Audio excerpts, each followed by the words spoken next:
Hi everybody, I'm Peter Travers and welcome to a special edition of Popcorn where we discuss the best and worst movies of the year. So I'm going to do a countdown on the best. And I'm going to say number 5 is The Life of Pi. If this is a movie you haven't seen in a theater in 3D, do it while the holiday season is still on because it's a great story, a great fable. Ang Lee does a terrific job as a director. You're going to be amazed at this.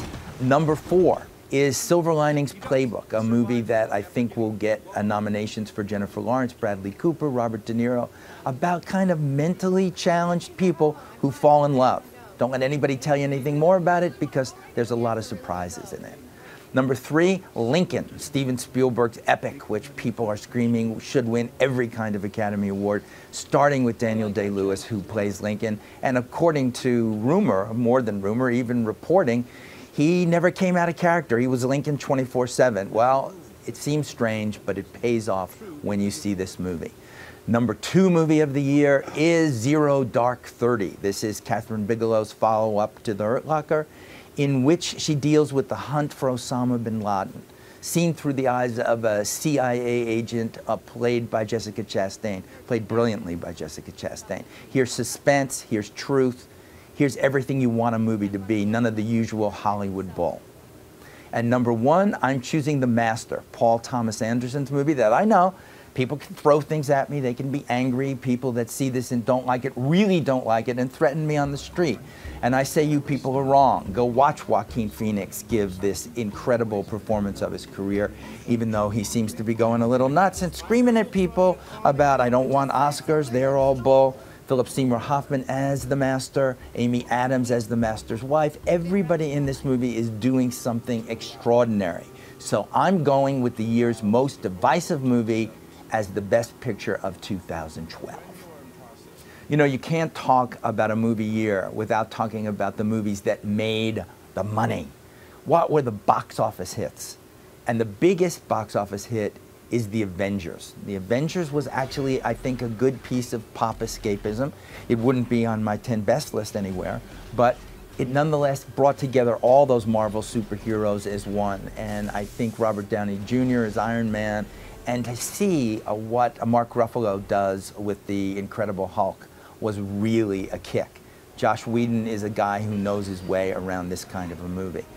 Then there's a movie called Ted, which was with Mark Wahlberg and a dirty talking teddy bear, which became everybody's favorite comedy for 2012. And you know what? I know it's not great, but I laughed. I laughed through this whole thing. And number 3, I think would be not only a commercial hit, but a one that you'll see on people's 10 best list and also see when awards get out, and that would be Christopher Nolan's The Dark Knight Rises. This is the end of the Batman trilogy. It's not as good as the one previous with Heath Ledger because Heath Ledger was doing something as the Joker that just raised the level of that. But still, Nolan made a commercial pop movie into something approaching art. And so I'm amazed that a movie that was commercial was also artful and that the audience embraced what the critics embraced. My favorite thing to talk about in a movie year is the garbage. What was the crap that was out there?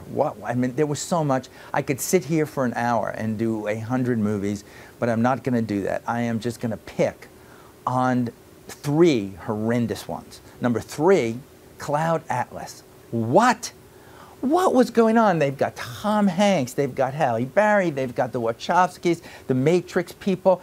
This movie didn't make a lick of sense. There wasn't a moment of sanity in it, bad accents. Oh, God, I just hated it with a vengeance. I'm sorry, that's just the way it was about Cloud Atlas. If you feel differently, you know, live with yourself because you can't live with me. I just couldn't do it. Number 2 for bad, Twilight. Twilight Breaking Dawn, Part 2, Part Forever, the final chapter. It couldn't come soon enough for me.